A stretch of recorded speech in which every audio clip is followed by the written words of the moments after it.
Good evening, everyone. We're gonna get started, 6 o'clock. So tonight's topic is gonna be stem cells, an area of my expertise.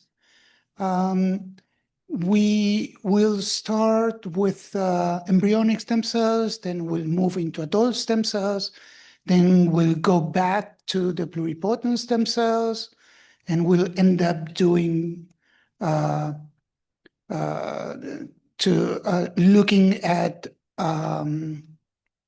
the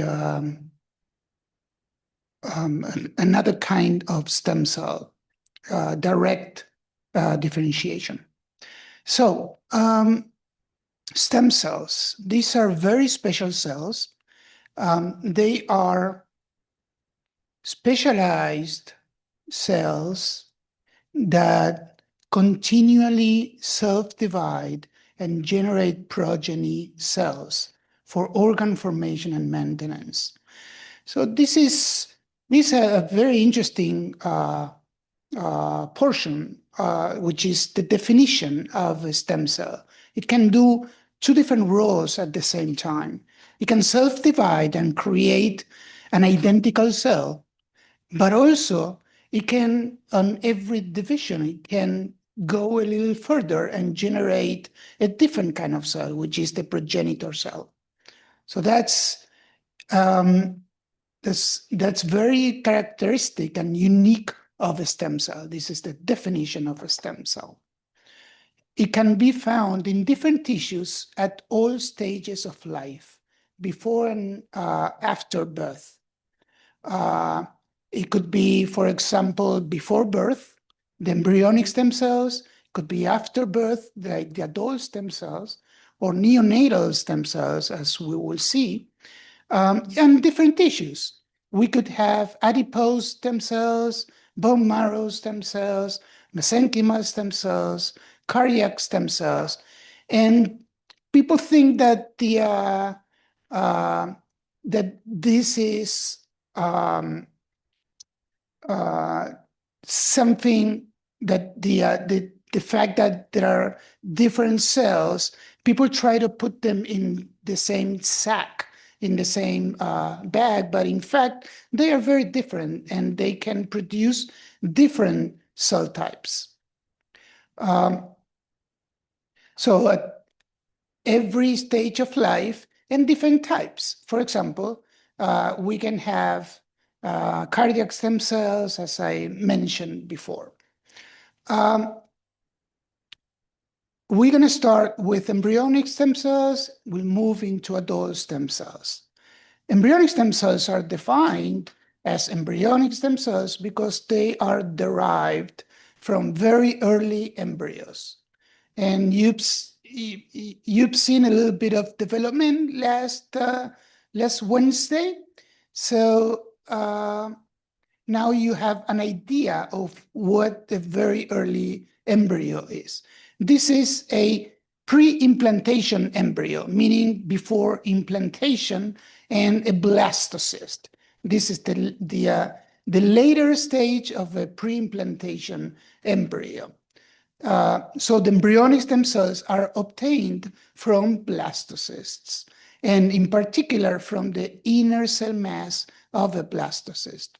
And then we have the adult stem cells, which are existing with the adult in different niches, like the bone marrow, the adipose niche, the cardiac niche.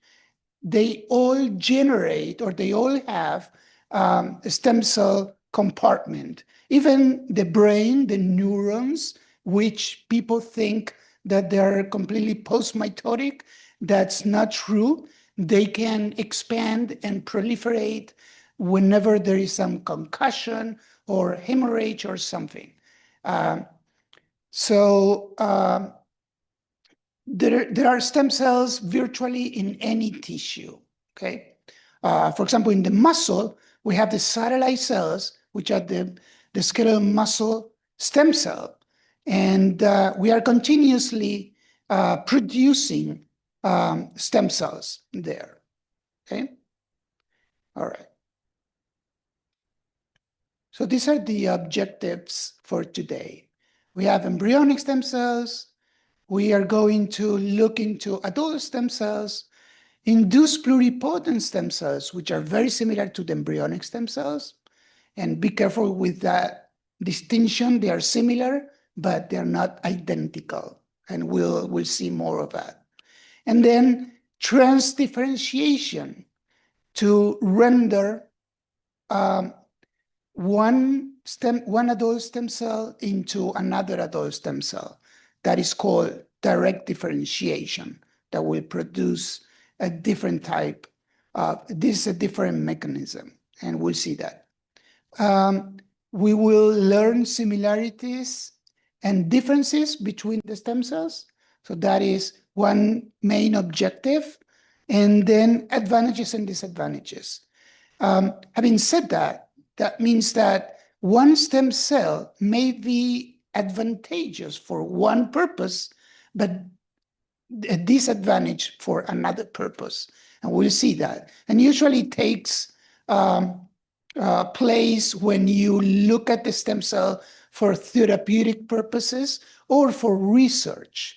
The bar is much higher for therapeutic purposes, right? Because if you have contamination, like 1% of the stem cells are contaminated with another batch of cells, when you treat a patient, that's a problem. But for research, 1% is not such a bad situation. So we will see that there are stem cells that are better for one thing, but worse for another thing. So this is about the potency of a stem cell. Not all the stem cells have the same potency.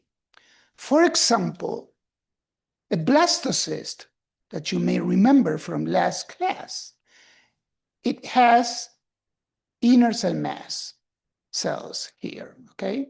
And then trophoblastic cells out there. These are the cells that will make the embryonic stem cells, the inner cell mass. And if you remember, if we go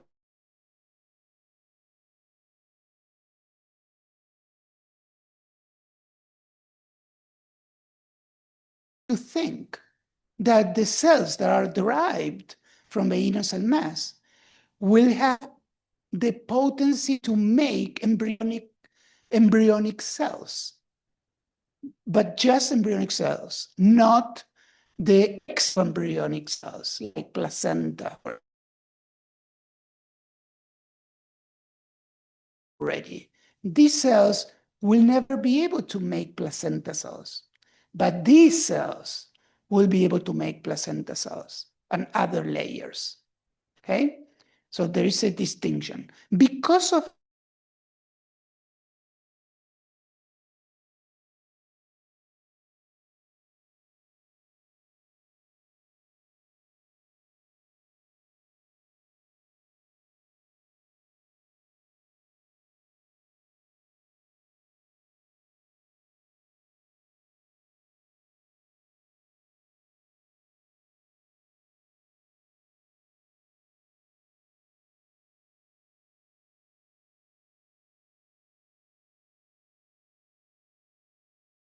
are given by the morula. The morula is made out of all identical cells, the blastomeres, you remember. So if there is any stem cell derived from the morula, that could be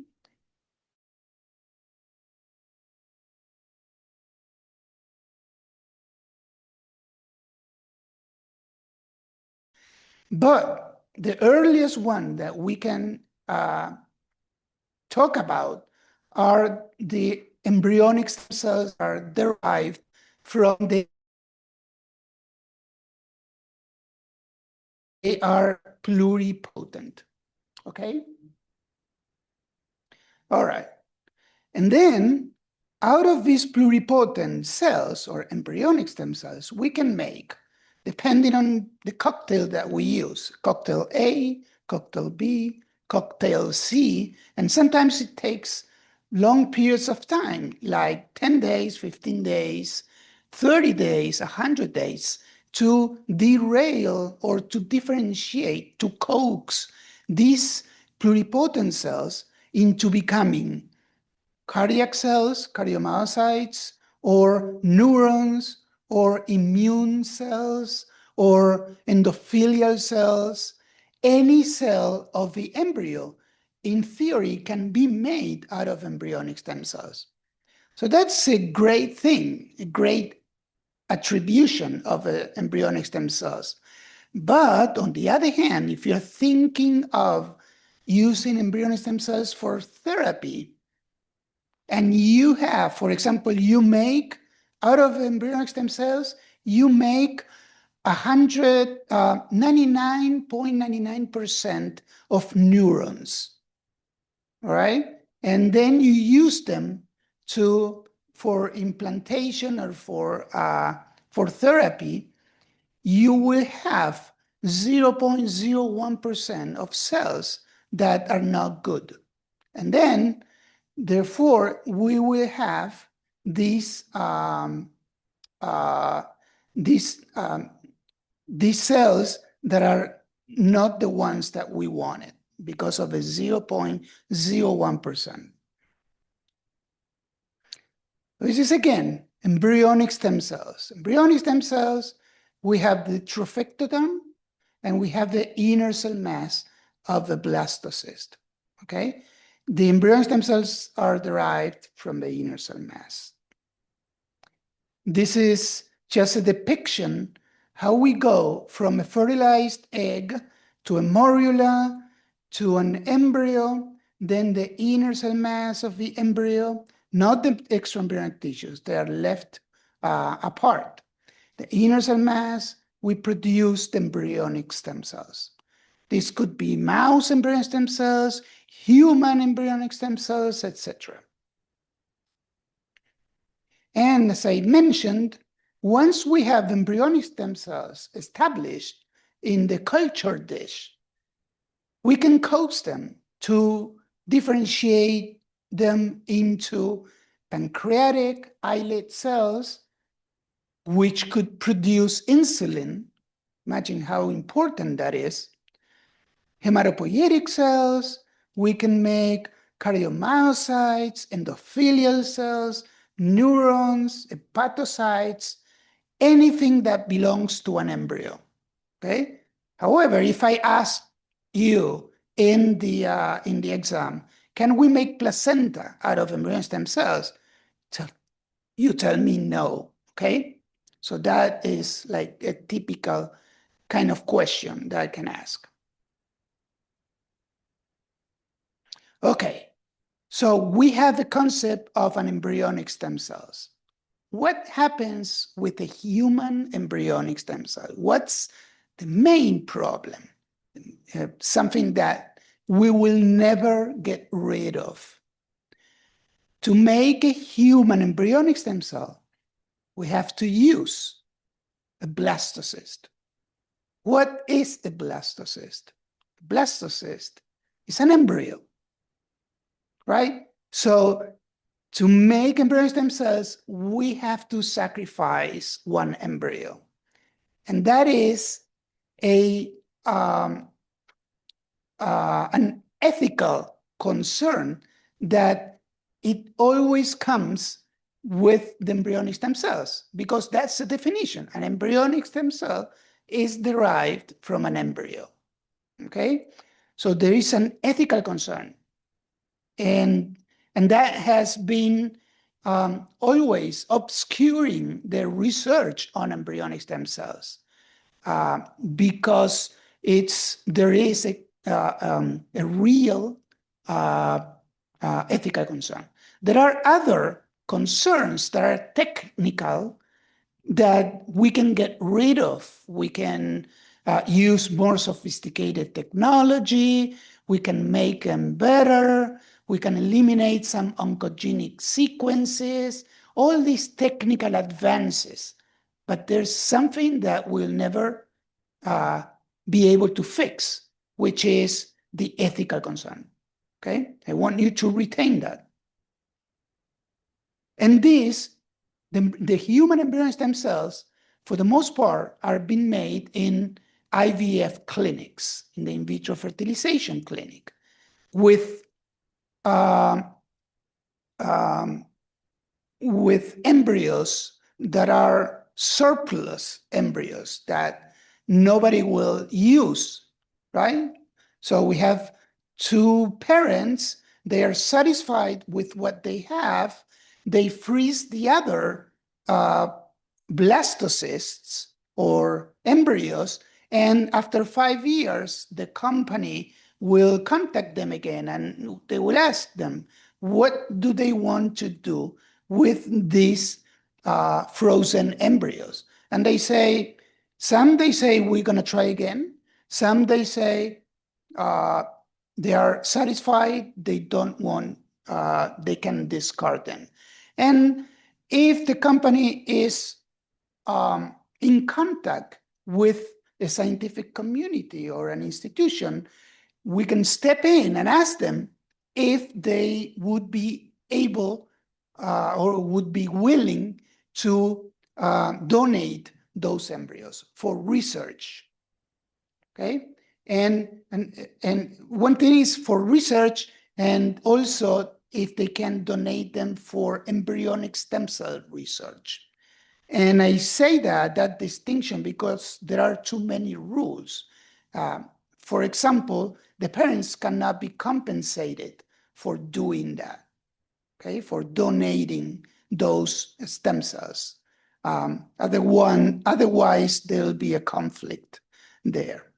So if they say yes, then a scientist comes and instead of throwing the embryos in water and sacrifice them, they throw the embryos in a culture dish with an enriched medium and everything fine, the environment correct for that embryo to develop into the late stages of blastocyst and then make the embryonic stem cells. Okay, so it's like a gray line there.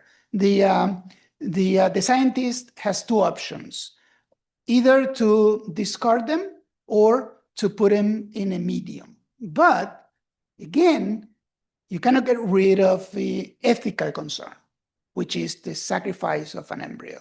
All right, in both cases, water or medium, you're sacrificing the embryo. Okay. And this is what happens. This is a depiction of what happens.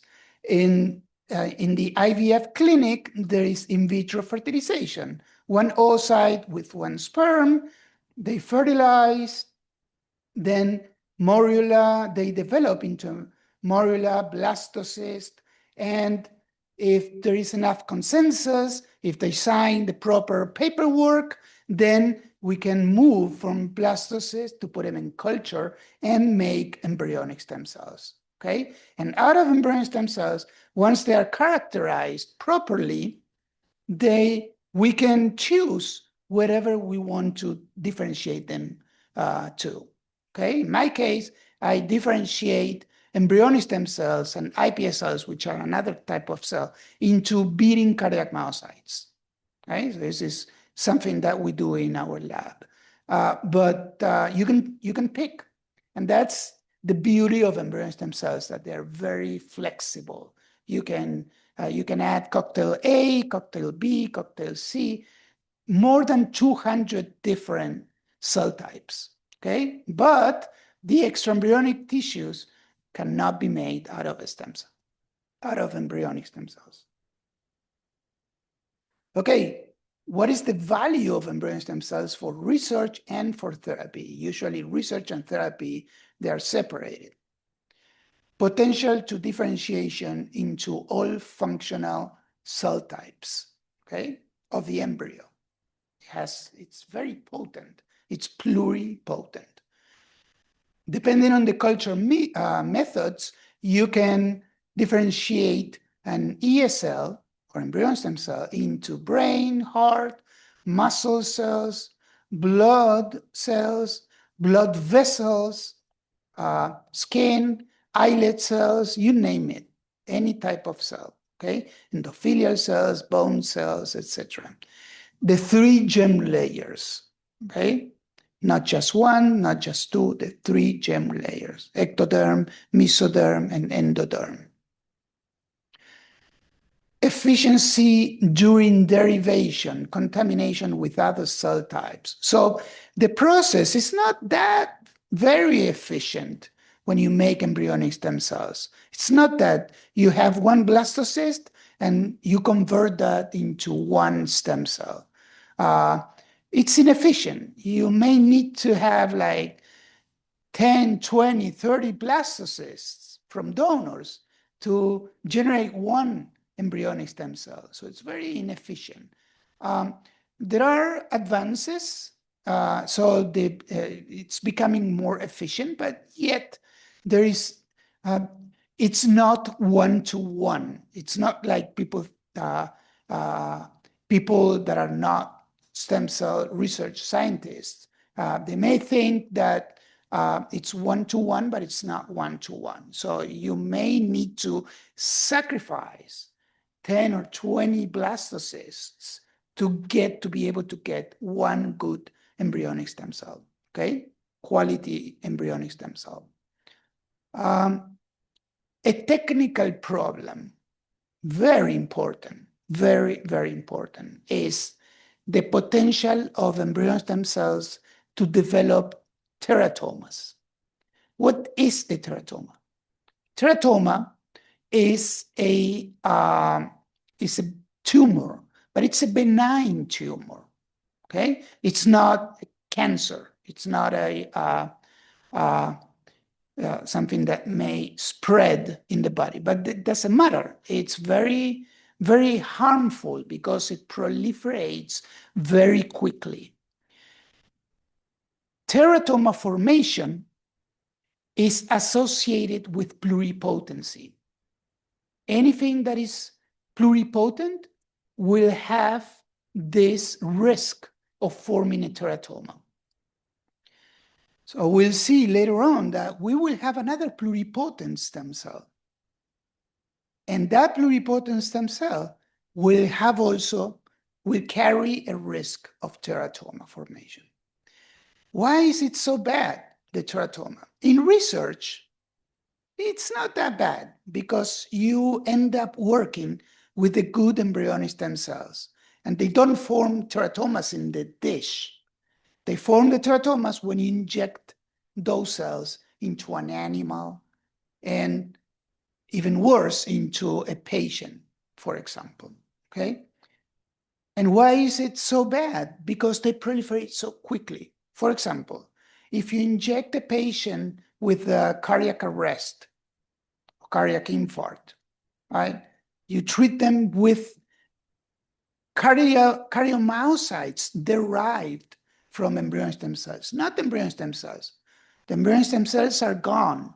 We coax them into becoming cardiomyocytes, right?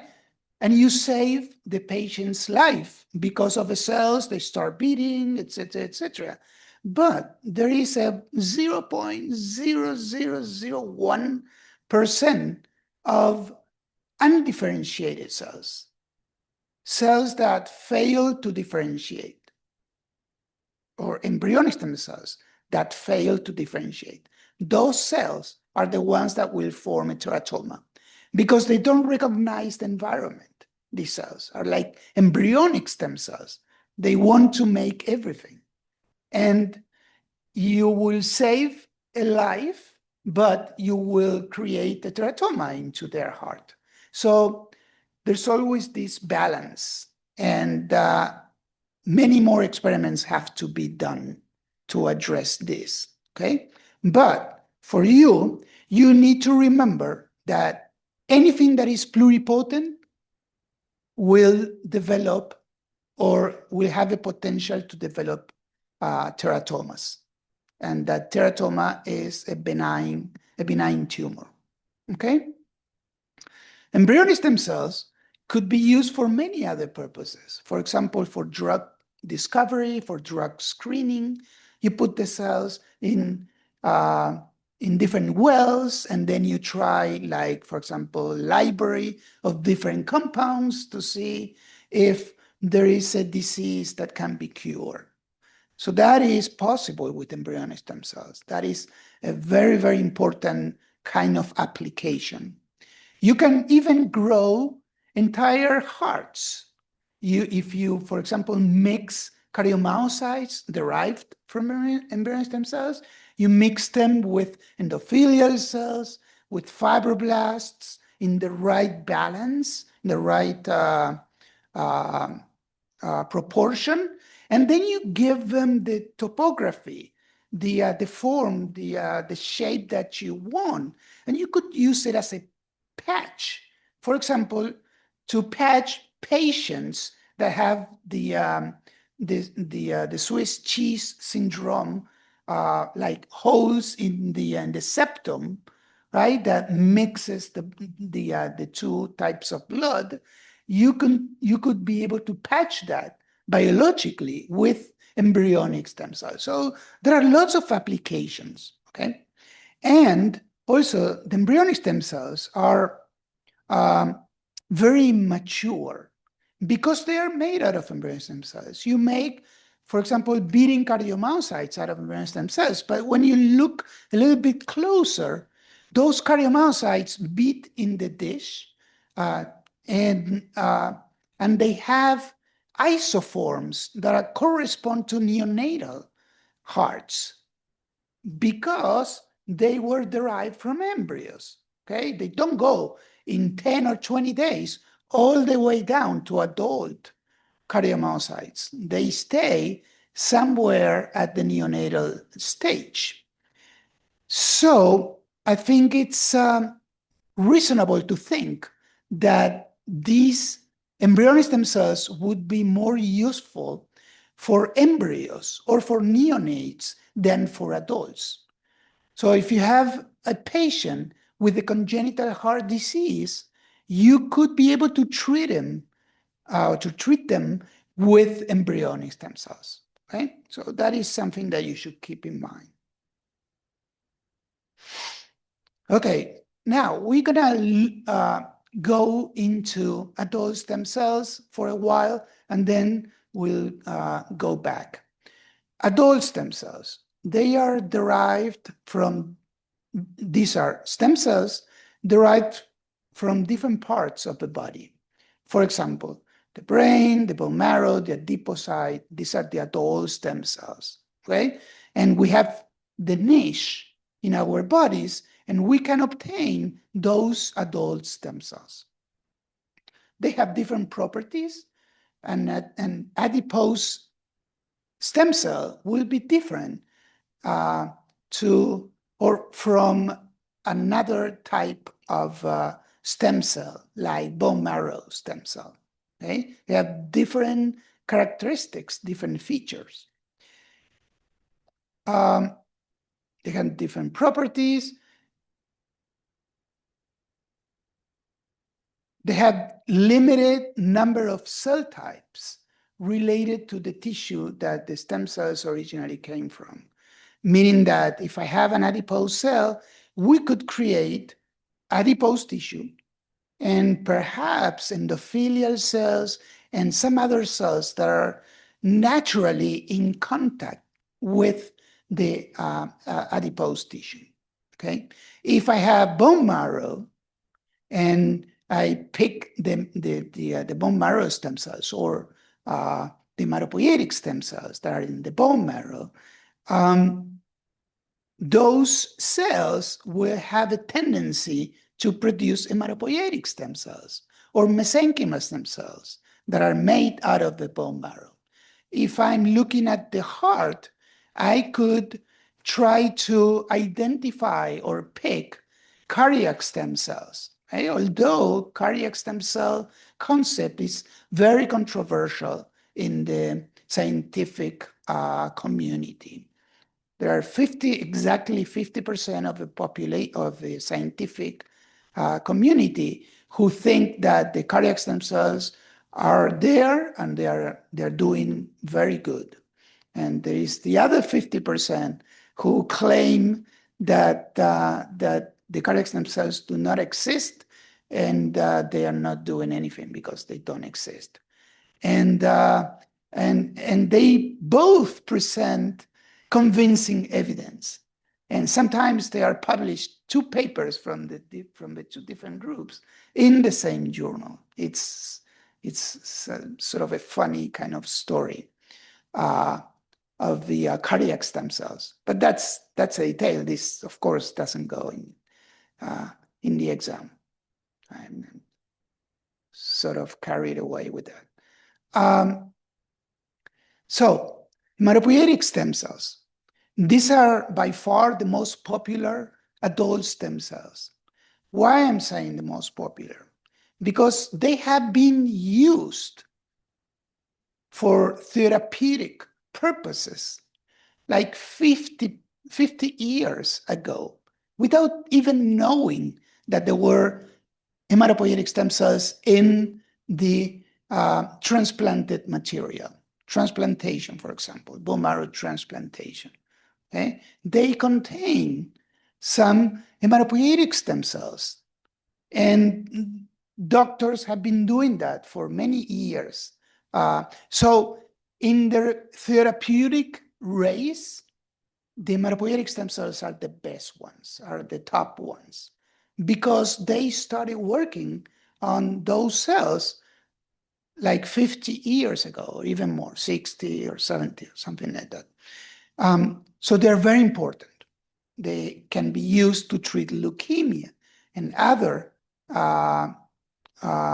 cancers, all right? So adult stem cells are found mainly in the bone marrow, in the adult. In the embryo, in the fetus, you can find adult hematopoietic stem cells in the spleen and some structures, embryonic structures, that they disappear after at birth. But in the adult, they are found in the bone marrow, okay? They form the blood cells, right? Just the erythrocytes? No.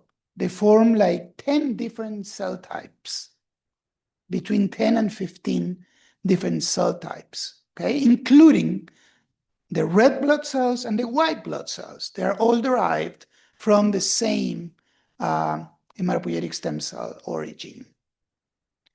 Okay, they form the blood cells. They are required for the daily blood turnover and for fighting infections. Okay, fighting infections, the white blood cells. They're easy to obtain from bone marrow aspiration, okay, or stimulation with cytokines like GCSF, colony stimulating, granulocyte colony stimulating factor. It doesn't matter to retain that, but you can even release them into circulation, the hematopoietic stem cells, to move into the peripheral bloodstream. Okay? Hematopoietic stem cells were the first stem cells to be used successfully in therapies, like to treat blood cancers, leukemia, etc. And if you think about it, if you have, for example, embryonic stem cells, and if you have hematopoietic stem cells, and you want to treat a very specific blood disorder, I would say that if you treat that person with an hematopoietic stem cell, you will not have the risk of forming a teratoma. So it'll be more advantageous to use something that will target the disorder or the disease much more in a targeted way. Okay. Well, this is to show you a typical hematopoietic stem cell tree, or the pyramid, which is made out of hematopoietic stem cells and all other cell types, including the myeloid cells, the red blood cells, the white blood cells, all these. But If you can look carefully, there are two features here. One is that you have this arrow here, self arrow. That means self-renewal, which is a characteristic of the stem cell, right? So out of all these, the only one that has a renewal arrow is the stem cell. It's at the top of a pyramid. So this is the stem cell. And the stem cell can renew or form progenitor cells. This is very, very clear to retain, okay? And this is the only one. All the other ones are progenitor cells. They don't self-renew. They can produce more progenitor cells, more daughter cells, but never renew, okay? So that's a clear difference between a stem cell and a progenitor cell. The other important feature of this tree here, or of this pyramid, is that you can count the cells here, the final cells, as 1, 2, 3, 4, 5, 6, 7, 8, 9, 10, 11, 12. 12 distinct products. That is the main characteristic of a multipotent stem cell, as opposed to pluripotent. The hematopoietic stem cells, since they are adult stem cells, they could never be pluripotent. They are multipotent, okay? They cannot make 220 different cell types. They make 12 different cell types. That's a clear distinction between an embryonic stem cell and an adult stem cell, a pluripotency, okay? All right, how can we work this out in the clinic? You extract bone marrow, which contains the hematopoietic stem cell, and then you multiply those hematopoietic stem cells in the dish, not for too long though. Hematopoietic stem cells don't like being outside of environment, the bone marrow environment, and then you transplant those cells into a leukemia patient, okay? And the hematopoietic stem cells have the extraordinary ability to recognize the niche where to home, which is the bone marrow, and go and repopulate the bone marrow. This patient is immune suppressed, right?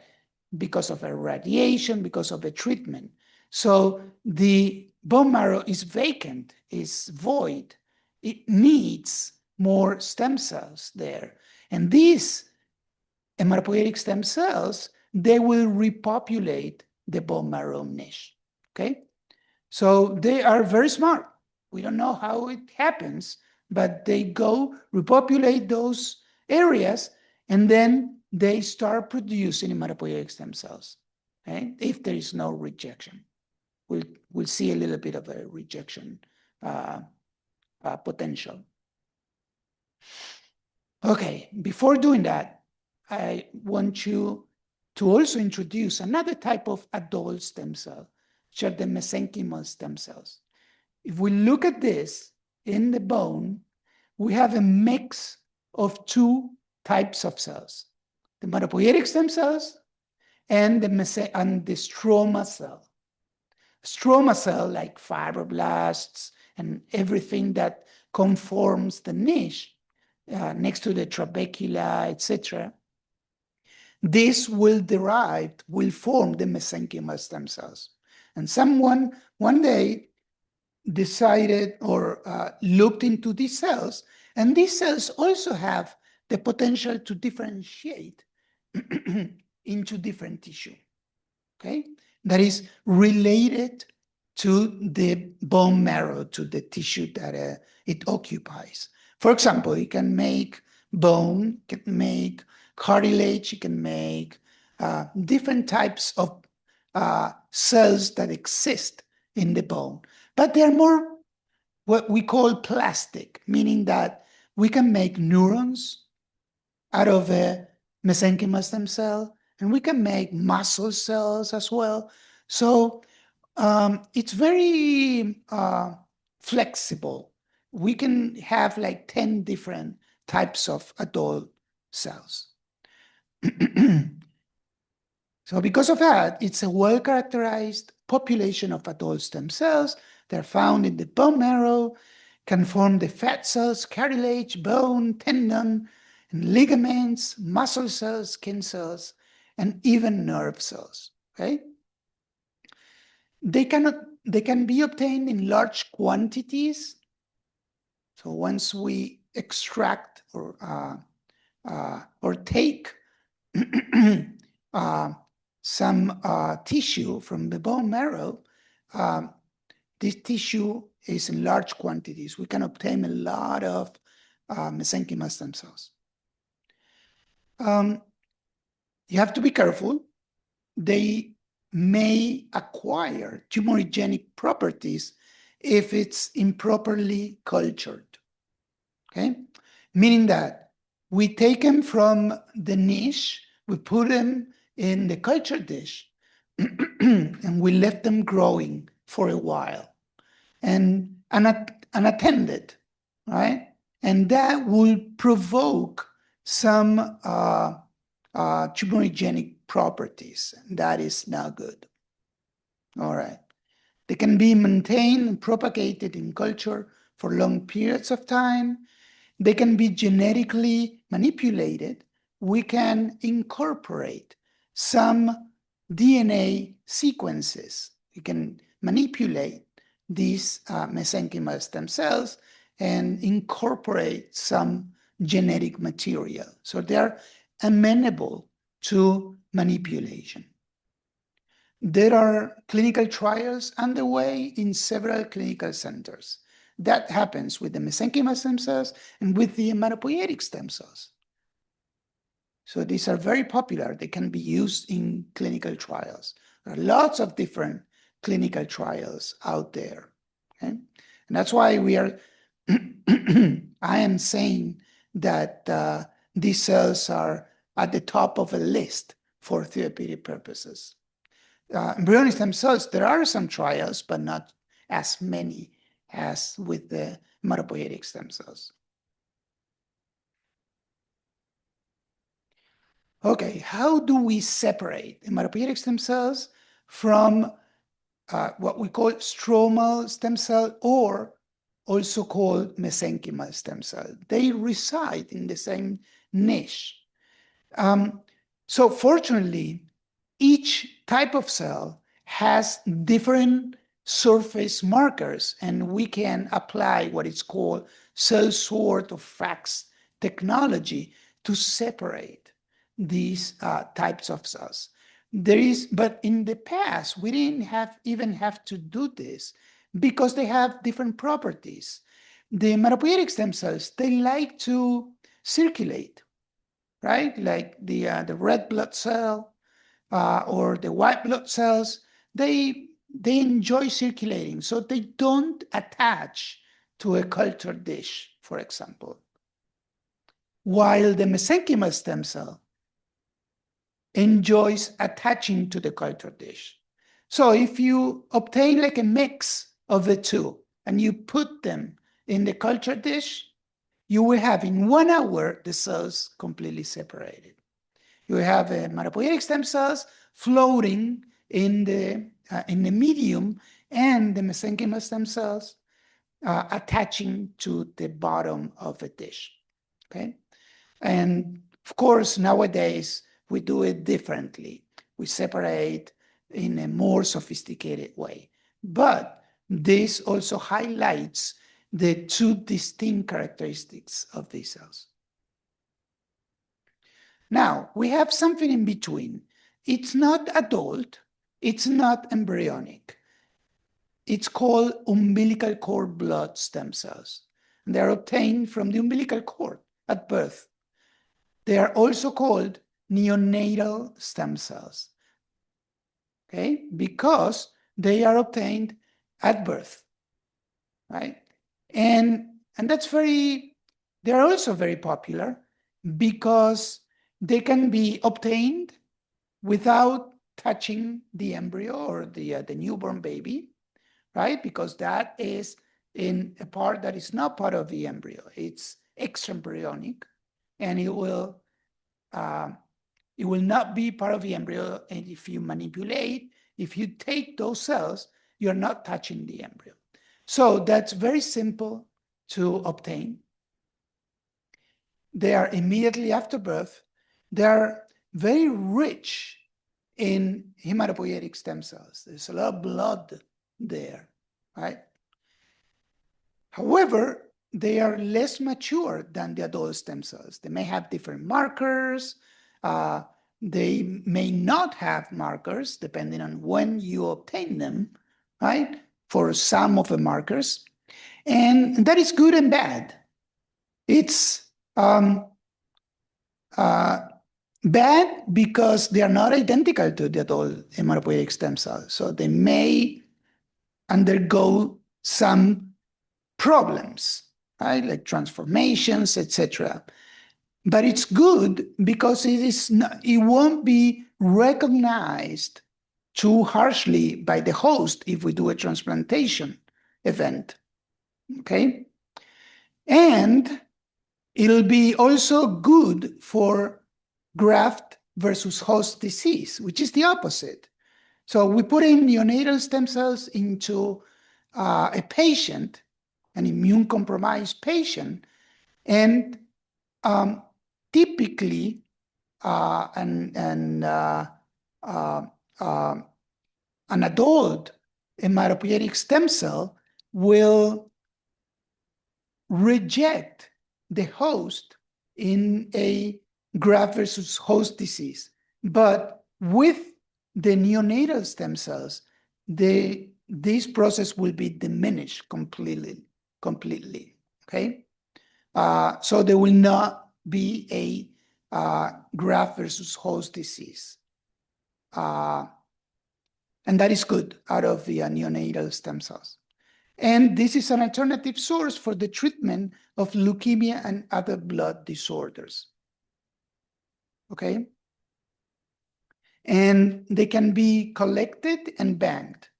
For example, someone who gets the cells, the cells could be collected and banked. All right? These are examples of adult stem cells. We have neurons here. We have cardiac cells. We have hematopoietic stem cells, bone marrow, etc. Okay, so these are typical examples of adult stem cells.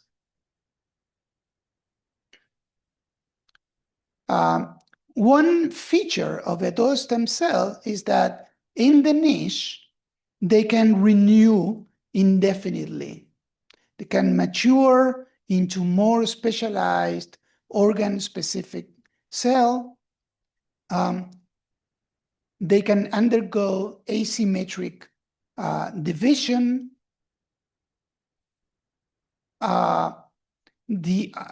One of the daughter cells retains the stem cell characteristics.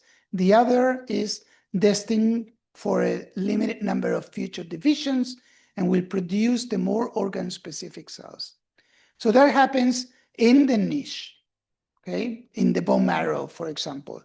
But in the culture dish, if we take them from the niche and we put them in the petri dish or in the culture dish, they don't do so well, the hematopoietic stem cells. So that's a feature. They cannot renew in culture, or they cannot proliferate in culture without much success. However, the community is trying to identify the cocktail of growth factors that would be used to increase the number of passages and the potential to be passaged outside of a niche, okay? And as for a clear difference between adult stem cells and embryonic stem cells, the embryonic stem cells can grow in the culture dish for a long period of time and forever if you treat them with the right cocktails. Okay, so there is a distinction between hematopoietic stem cells or adult stem cells and embryonic stem cells here as well. Okay, now we are going to move into a different area. We started with embryonic stem cells. We continue with the adult stem cells to a neonate stem cells. Now we are going back into the embryonic stem cells. And the thing is that the treatment, the era of a treatment is developing into patient-specific kind of treatment, okay? Personalized therapy. And embryonic stem cells, when they were discovered and people were sort of very excited about the embryonic stem cells, one of the problems was that the embryonic stem cells are not patient-specific, right? So they can be obtained, but they are not patient-specific. So there were groups that tried their best to make these embryonic stem cells patient-specific. How did we do that? They succeeded. And that is what it's explained here. Essentially, what they did is they took, for example, a cell from a patient, for example, someone who needs a treatment in the liver, all right, of a liver. They took a fibroblast, a skin cell.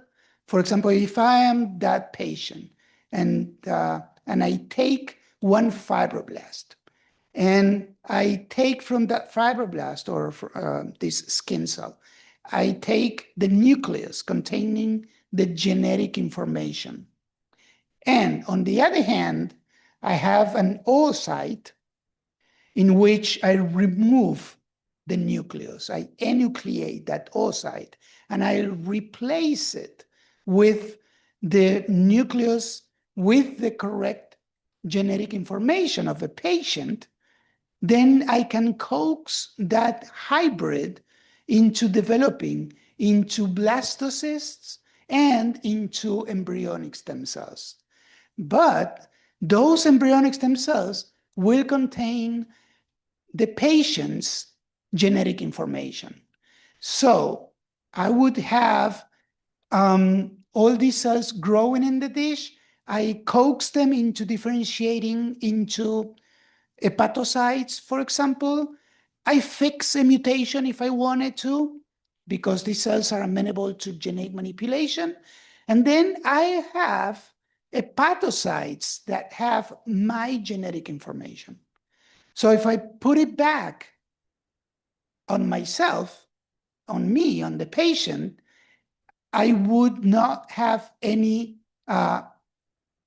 immune rejection characteristic, okay? And that was also very popular in like 10, 15 years ago to try to make custom embryonic stem cells or patient-specific embryonic stem cells. How does this happen? By replacing the nucleus or a complete cell. We'll see a couple of examples. But that is what it is explained here. And this is the depiction of what I said. So we have an egg or an oocyte. Both work, okay? Egg means an oocyte that has been fertilized. But I could have both. right? And then nucleus remove. I remove the nucleus and I put a nucleus from a patient here, right? I get the nucleus and I put it into that oocyte. It turns out that the oocyte contains information to reprogram that nucleus and makes it's an epigenetic information that reprograms the nucleus, and the nucleus becomes part of this embryonic stage. And then this fertilized egg as a whole will develop into a morula, into a blastocyst, and I can make embryonic stem cells out of the inner cell mass. And then, which are pluripotent stem cells. And then I can make, for example, in my case, I can make hepatocytes if I wanted to. And the hepatocytes, I put them back into a patient, all right? So the whole circle is closed, all right? And if I wanted, if I knew the deficiency, then I could be able to fix the deficiency by using gene therapy, okay? These are real examples that happen about what I tell you, the somatic cell nuclear transfer. It had before this name, this is the current name, somatic cell nuclear transfer. Before it was called therapeutic cloning, and it didn't really pan out because nobody could ever think of cloning humans, right? And potentially it could be possible, but of course that's entirely prohibited, that it's completely unethical to think in cloning humans.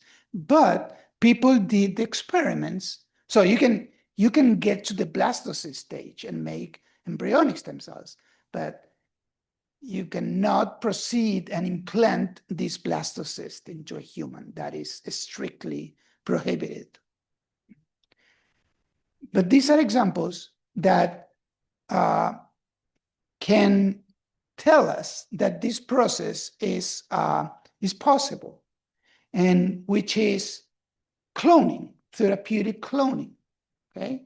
And it has to do with Dolly the sheep. You may all be familiar with that name in 1996. So essentially, they are doing, or the scientists did what I explained it needs to be done with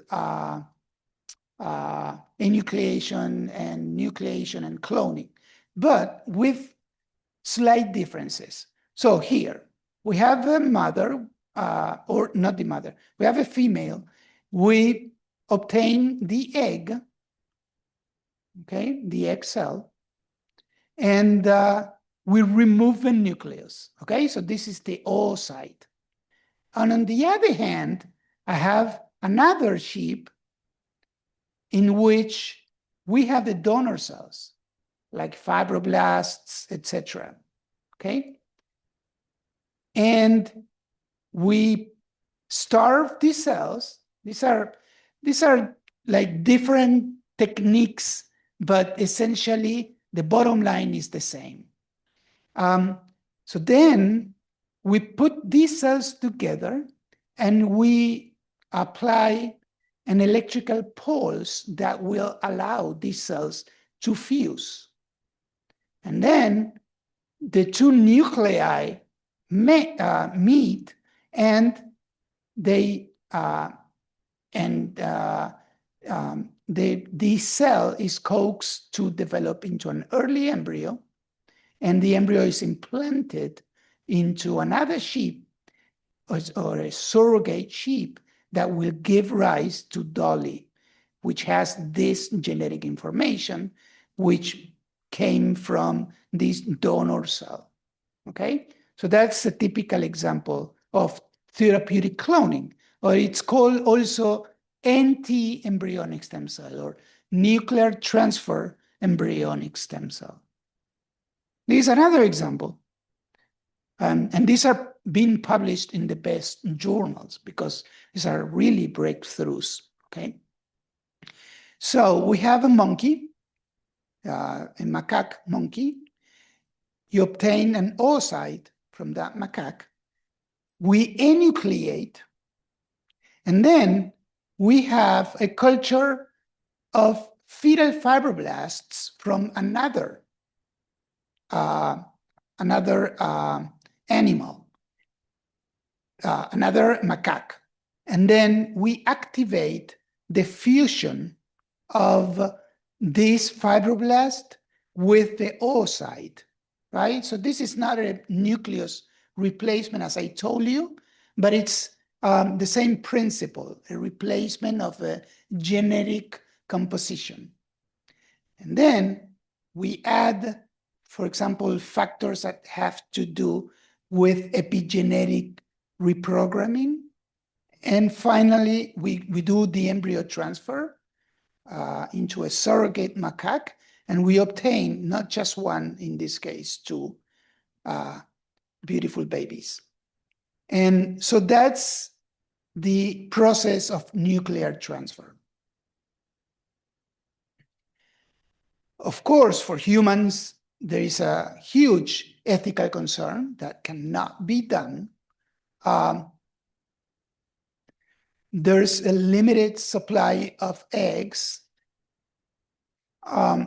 Sometimes people were thinking of using animal eggs instead of the supply of human cells, but that is a little bit, it's controversial, and it didn't really pan out. Okay? Using animal eggs for therapeutic cloning purposes. So the ESL generation, or embryonic stem cell generation, can now be done with federal funding, which was prohibited before. But now the government is allowing the use of federal funding to generate more clones of embryonic stem cells.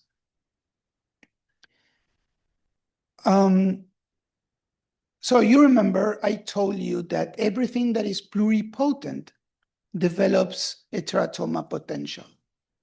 The embryonic stem cells are pluripotent, so they may derive into teratomas. The nuclear transfer embryonic stem cells, which are these cloned embryonic stem cells or patient-specific embryonic stem cells, also develop this teratoma potential because they are pluripotent as well. All we did is to replace the nucleus, but they come from an oocyte. So they will develop, they will carry a teratoma potential. And originally, it was very difficult to achieve patient-specific human embryonic stem cells. But now it's made out possible to use patient-specific somatic cell nucleon transfer, meaning that there was a case in which someone claimed that they could clone or they could make nuclear transfer embryonic stem cells. And that turned out to be all fabricated, and that delayed the development of that particular line of investigation for several years. But now it's been shown that yes, human embryonic stem cells nuclear transfer can be made by replacing the nucleus or replacing the cells, and we can make blastocysts or even embryonic stem cells that are derived from the from nuclear transfer embryonic stem cells. Okay, so we had embryonic stem cells. Then we moved into adult stem cells. Then we moved back into nuclear transfer embryonic stem cells. And now we are using a different technology to make pluripotent stem cells. But why people were trying to make all these different alternatives? Because no matter you use embryonic stem cells or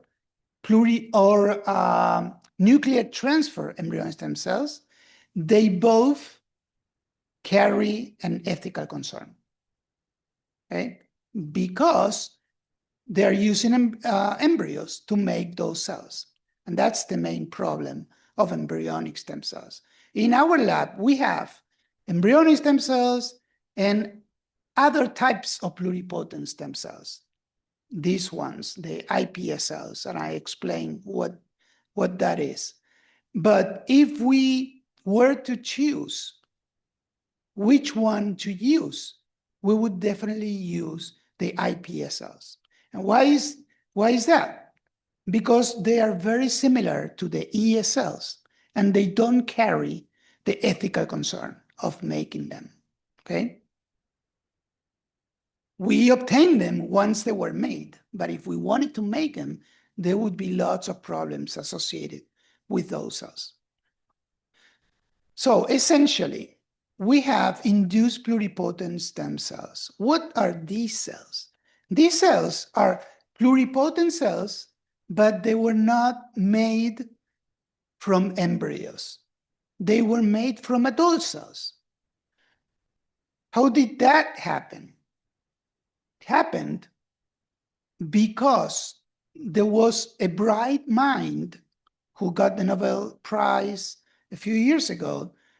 His name is Shinya Yamanaka, who thought that if you have an adult cell, you could reprogram the whole adult cell into the embryonic stage, okay, by forcing these cells to express embryonic factors. So that was a wonderful hypothesis, but how can you demonstrate that? So Yamanaka said, okay, give me the list of all the embryonic factors that could be able to convert this adult cell into the embryonic cell. And he got like 20 different factors. It was very difficult to work with all 20, right? So first, he incorporated these 20 factors, and he saw very, very little of conversion from adult to embryonic.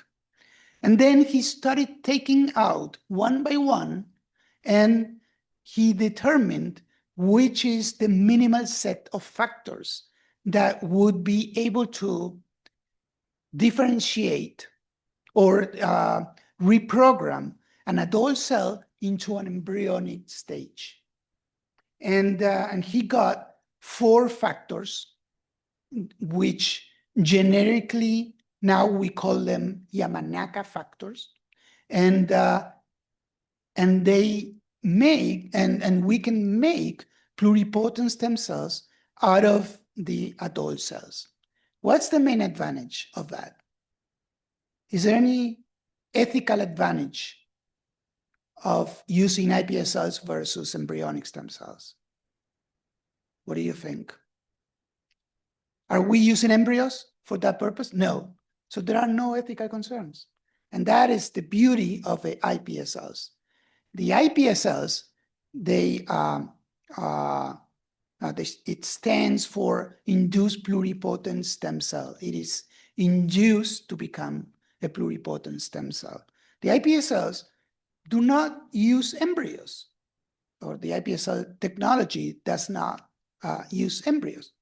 And that is very important because there is no ethical concern. However, the cells, the product is very similar to embryonic stem cells.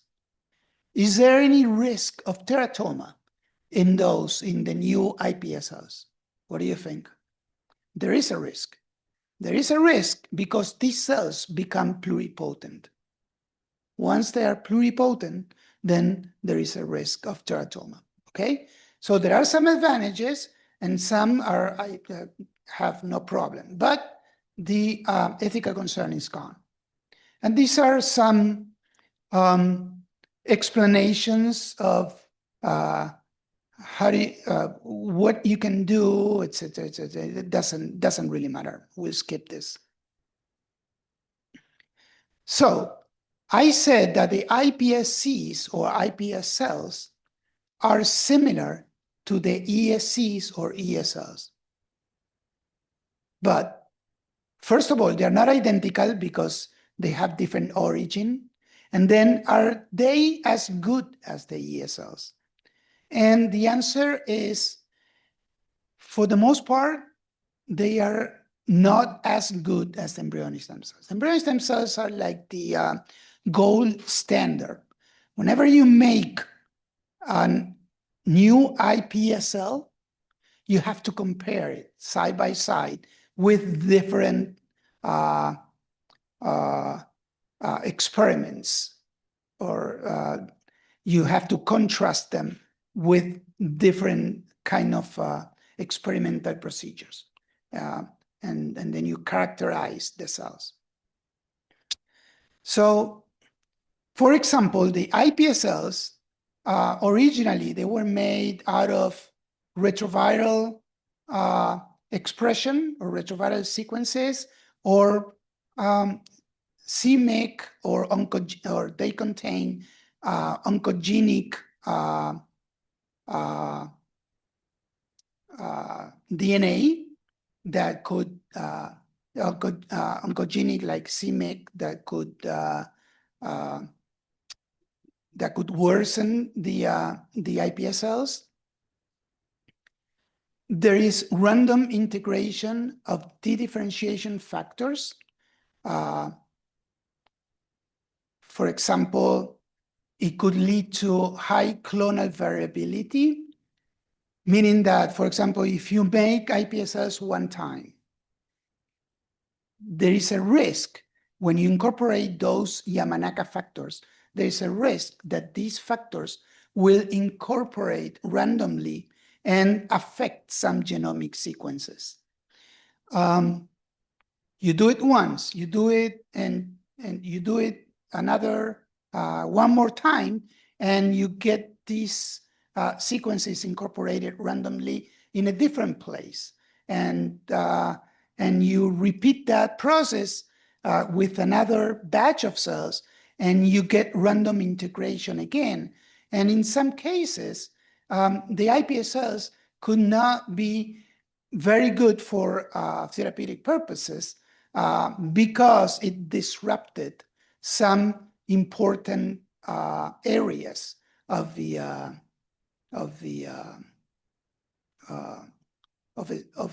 sequences. Okay.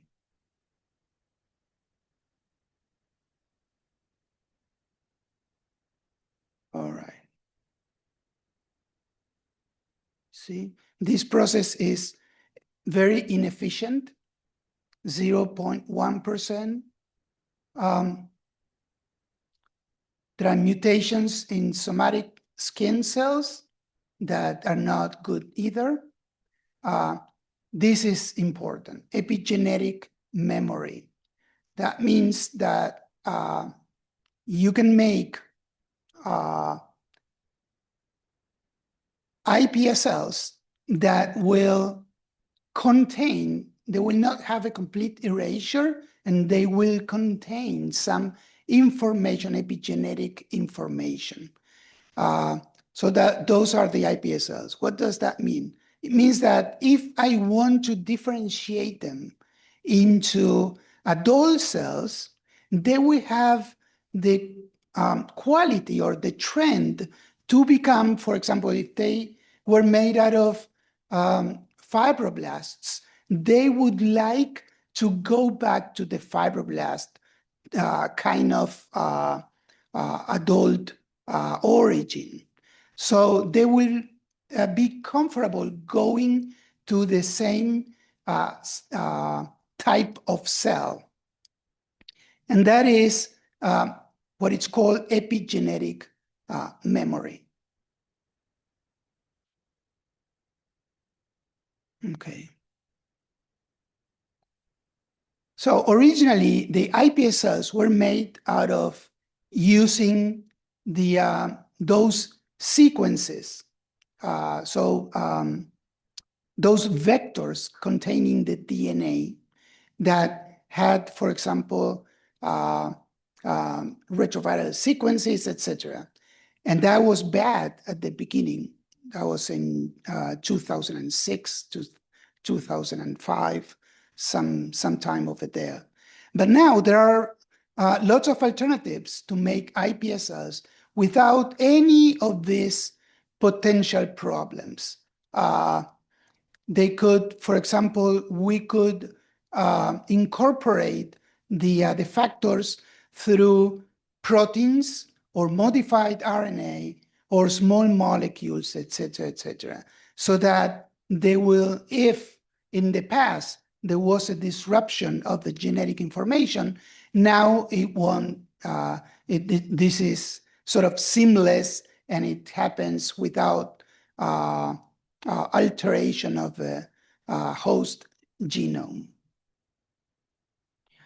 This is to show you that we have an epigenetic program that in pluripotent cells, usually there is no methylation, which implies no methylation in the promoter implies that the genes are open to be expressed. And most of the genes are being expressed at the pluripotent stage, right? So you will see, for example, embryonic stem cells or iPS cells, most of the genes or most of the promoters of the genes are unmethylated, and therefore they are all expressed.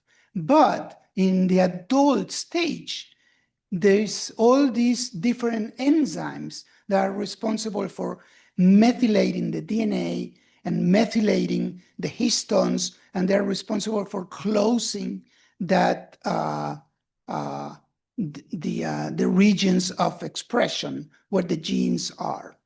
And that also happens with the generation of the ESLs or the generation of iPSLs. They are completely, or for the most part, unmethylated. And when they're unmethylated, the region is open to be expressed. For example, there is an epigenetic status in which there is global DNA methylation, and at the pluripotent stem stage, we have some kind of demethylation here. But in the differentiation of this pluripotent stem cell into a fibroblast, a muscle, a B cell, etc., there is inactivation of a chromosome and methylation of the genes. So there is a change in the epigenetic status. And that varies with the potency of a cell, from pluripotent to multipotent to unipotent, okay? This is what I told you. When we make new iPS cells, these are new iPS cells, and these are the Yamanaka factors. They are being compared with the ESLs, with the human ESLs, okay? And they say, okay, this characteristic is a checked. For example, morphology. Expression profile, check. And then you go through a different set of comparative analysis, and eventually you determine that this pluripotent stem cell or iPS cell is of use, of good use. Okay. All right. So I'm going to give you examples of experiments that have been done and have been published regarding pluripotent stem cells for the most part. So in this paper, all these are breakthroughs. This is important for you to, it's not important for you to learn for the exam, okay? If you're curious about it, it's could help you get a better idea of what the concepts are. So we have a patient here. It's an adult ALS patient, and through a biopsy, they obtained human fibroblasts, and from there, the human-induced pluripotent stem cells. And we have from this patient, we have pluripotent stem cells, iPS cells. And then we check that the sequence of the mutation is correct. And then we characterize with certain pluripotent markers. What is important here is that eventually, if we go further, we could go from iPSLs and differentiate it using retinoic acid and other molecules, differentiated these iPSLs into motor neurons and glia. Okay, and that was the first time that scientists could make motor neurons, human motor neurons, derived from iPSLs. And these are all different markers that have been used to characterize these motor neurons. Okay.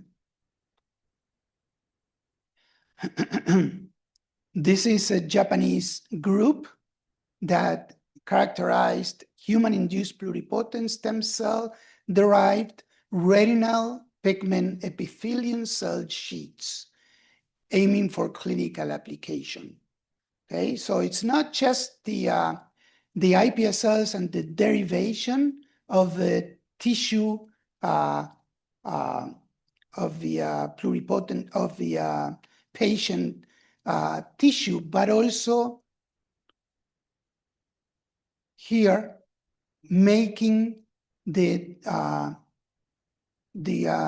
differentiated tissue in a sheet of collagen, and to make a matrix for clearance of a patient with macular degeneration.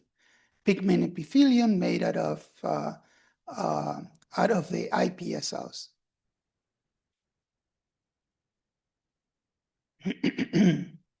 This is the protocol that we use in the lab to create beating cardiac myocytes. And this is an experiment of a very important scientist who created cardiac myocytes out of human embryonic stem cells and put them, they were beating cardiac myocytes, and they put them in primates that have been induced to have myocardial infarction. And the results were that there was implantation of human cells, and they were able to prevent the death of these macaques, these monkeys. I'm not sure if those are macaques, but on these monkeys. The green are the human, represent the human cardiac myocytes derived from embryonic stem cells. They incorporated into the cardiac tissue, and they were able to beat at the same pace of the hearts of macaques. And there was formation of vasculature with endothelial cells and other cell types. Okay, so this is about transdifferentiation. So people they liked the idea of iPSLs, or pluripotency, but they don't like the idea of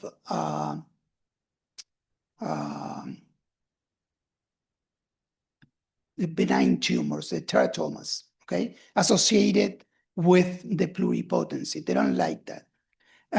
So they wanted to think of something like this.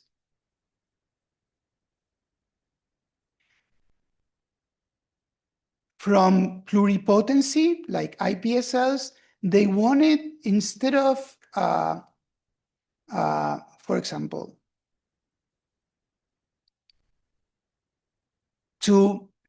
they wanted to go from a B cell to a macrophage, for example. And instead of doing this from B cell, differentiate into an iPSL, and then from an iPSL to differentiate into macrophage, right? So like they differentiate here and differentiate here. This is possible, but the cells pass through pluripotency, right? So you see a B cell passing through pluripotency. So what they wanted is a shortcut. They wanted to go from a B cell to a macrophage this way. It requires less energy and it doesn't pass through pluripotency. So that was a nice hypothesis, but was that true? That could be done. And this is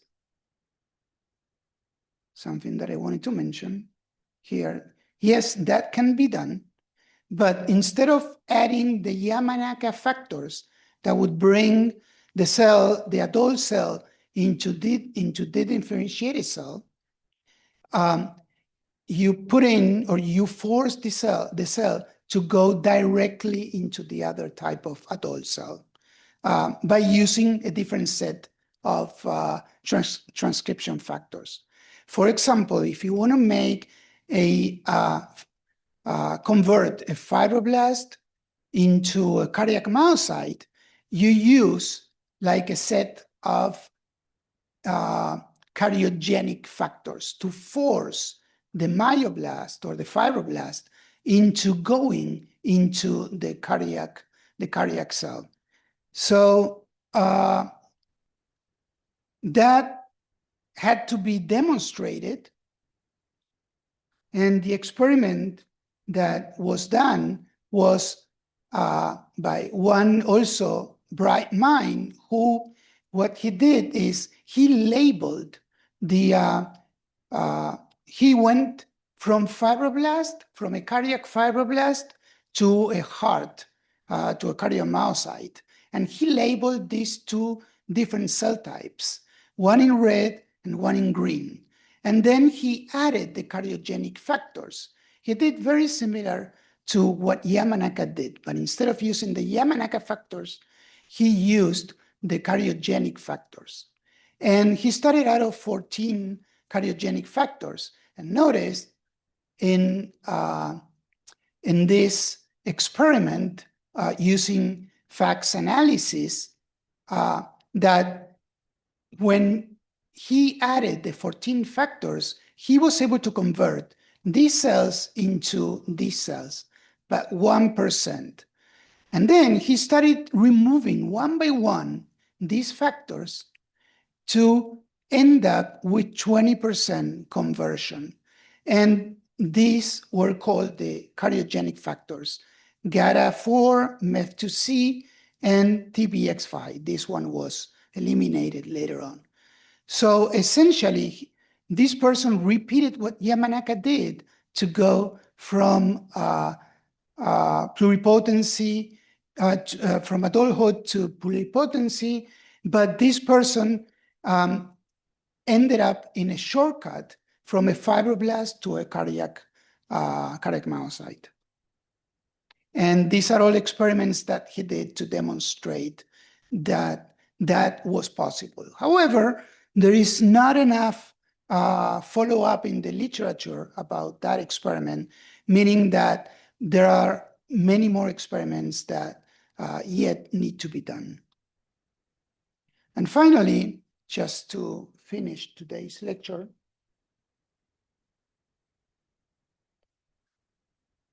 there is a breakthrough about embryogenesis. It has more to do, it has to do with the stem cell lecture, today's lecture, and last lecture. It puts together knowledge on both lectures.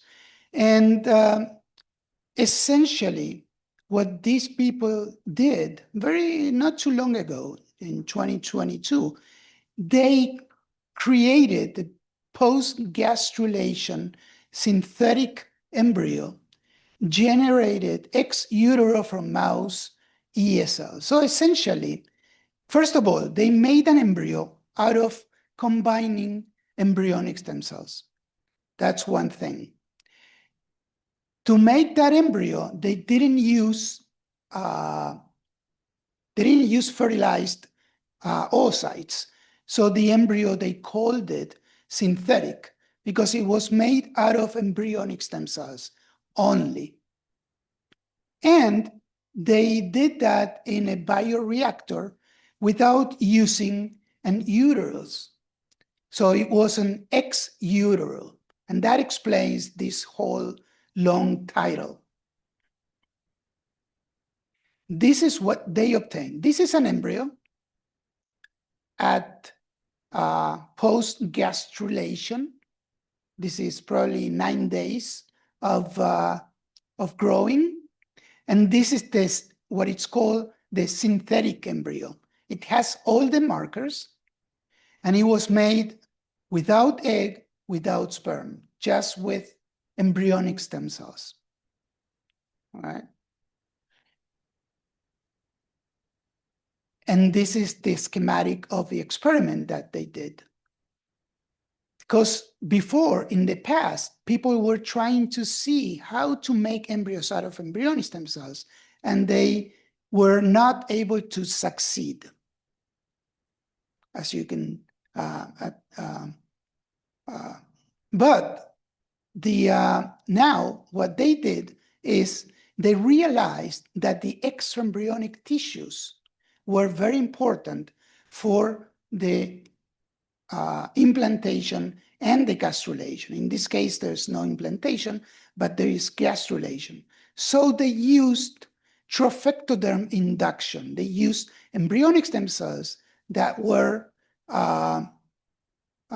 genetically manipulated with one factor here. So they converted this ESL into something that could create a trophectoderm here with this factor. Okay, you don't need to retain that factor, but you could sort of. I think it's interesting to mention that out of the stem cells, if you manipulate the stem cells, you can make trophectoderm. And if you make trophectoderm, you are able to make an embryo with all these type of cells. Naive ESLs, primitive endoderm induction with naive ESLs as well, and incorporation of GATA4, which is another factor, and another genetic manipulation to make ESLs. So 3 different ESLs that represent the 3 layers, the 3 germ layers, all combined in certain combination, they are being able to, in a bioreactor, they are able to make all the access and make all the embryos, okay? without the use of fertilization, without the use of uterus. So this is a real breakthrough, and it doesn't end here. There must be lots of different follow-ups. Okay, but this is the summary of the experiment. There are two papers, one in 2022 and this one in 2023, embryo models or synthetic embryos. And also one sort of aside of this is that since these are synthetic embryos and there's no fertilization, they should not go under the rules of ethical concerns because there's no embryo there. It's a synthetic embryo. And because of that, you could grow a human embryo until further stages. Usually there is a restriction that you could grow it until certain stage, but in this case, you could grow even further down during development. So there are lots of different new concepts here. And the bottom line that I wanted to leave with you is how important it is for a stem cell researcher to know about development, and vice versa. How important is for someone, the developmental biologists, to know concepts about stem cells. They are interrelated, and you could make much more strides out of the combination of this. This is a synergistic kind of concept. And I think that, yeah, that will be it. Thank you very much.